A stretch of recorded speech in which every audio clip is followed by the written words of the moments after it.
वर्ष 1917 ईस्वी की वर्षा ऋतु में अतिवृष्टि के कारण खेड़ा जनपद में लगभग सारी खड़ी फसल बर्बाद हो गई थी। पशुओं तक के लिए चारा नहीं बचा। अकाल जैसी स्थिति उत्पन्न हो गई। खेड़ा के किसान सरकार से लगान माफी के प्रयास में जुट गए। किसानों को राहत मिले इस हेतु अमृतलाल ठक्कर, मोहनलाल पांड्या और कृष्णलाल देसाई जैसे सार्वजनिक क्षेत्र में अग्रणी जन बहुत परिश्रम कर रहे थे। दूसरी ओर गोकुलदास, काहनदास पारेख और विठल भाई पटेल बॉम्बे की धारा सभा में किसानों की ओर से संघर्ष कर रहे थे। लगान माफी के लिए सरकारी अधिकारियों से निरंतर अनुरोध कर रहे थे। उस समय भू राजस्व के संबंध में कानून यह था कि यदि फसल 4 आने या उससे कम रहती है तो पूरे वर्ष का लगान माफ कर दिया जाना चाहिए। सरकारी अधिकारी जानबूझकर इसे मानने को तैयार नहीं थे। उनका यह कहना था कि फसल 4 आने से अधिक है। यद्यपि बात ऐसी नहीं थी, क्योंकि विधिवत संघर्ष को प्रारंभ किए जाने से पहले स्वयं गांधी जी और वल्लभ भाई ने 30-30 गांवों में अलग अलग जाकर स्थिति को देखा था। किसानों की बात को उन्होंने सत्यमय पाया था। यही नहीं, सरकार की ओर से कड़ाई से लगान वसूली के आदेश दे दिए गए। बलपूर्वक लगान वसूली होने लगी। किसानों की ओर से अनुनय विनय सब विफल हो गए। गांधी जी उस समय गुजरात सभा के अध्यक्ष थे।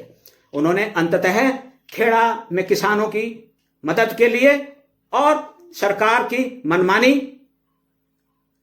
से उन्हें राहत दिलाने के उद्देश्य से सत्याग्रह प्रारंभ करने का निर्णय लिया। इस समय तक गांधी जी चंपारण के अपने कार्य से पूर्णतः मुक्त नहीं हुए थे। दूसरे, संघर्ष छेड़ने की स्थिति में उन्हें एक ऐसे सहायक की परम आवश्यकता थी जो क्षेत्र का निवासी हो और सत्याग्रह में उपनेता के रूप में उनके साथ कार्य कर सके। निस्संदेह उनकी दृष्टि वल्लभ भाई की ओर थी। बेगार प्रथा के अंत के लिए, श्रमिकों, मिल मालिकों के विवाद में दिए गए सहयोग और राहत व बचाव जैसे कार्यों में वल्लभ भाई की क्षमता को गांधी जी भली भांति जान और समझ चुके थे। महात्मा गांधी ने अंततः 22 मार्च 1918 ईस्वी को नडियाद से न्याय प्राप्ति के लिए संघर्ष का श्री गणेश किया। खेड़ा सत्याग्रह में वल्लभ भाई पटेल महात्मा गांधी के प्रमुख सहायक थे। वे आंदोलन के उपनेता थे। सत्याग्रह न्यूनाधिक सफल रहा।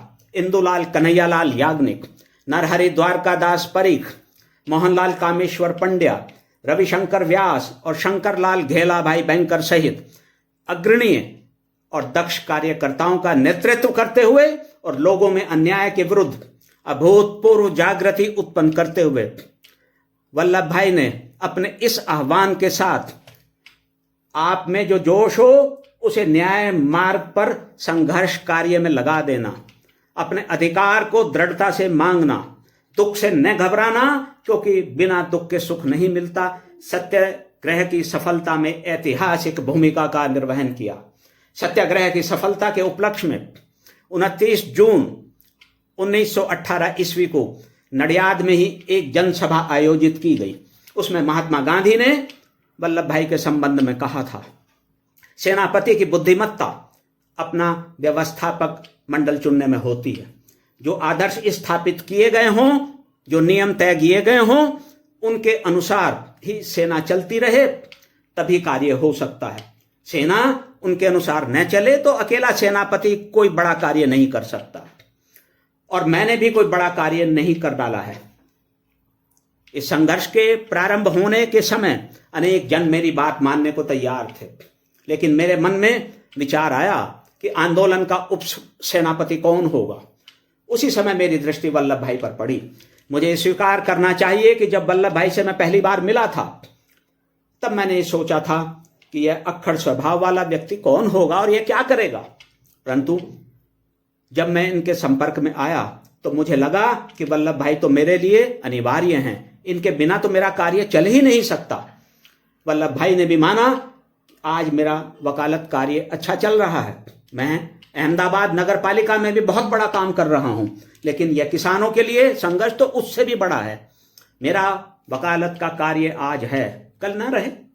मेरा धन कल समाप्त हो जाए, मेरे उत्तराधिकारी उसे उड़ा दें, धन की अपेक्षा मैं क्यों न उनके लिए इससे भी अधिक ऊंची विरासत छोड़कर जाऊं। इस प्रकार के विचारों से वे इस आंदोलन में कूद पड़े। अगर वल्लभ भाई मुझे नहीं मिले होते तो जो कार्य इस संघर्ष में सफलता का हुआ है वह कभी नहीं होता। यह था खेड़ा सत्याग्रह की सफलता में वल्लभ भाई पटेल की भूमिका का खुलासा।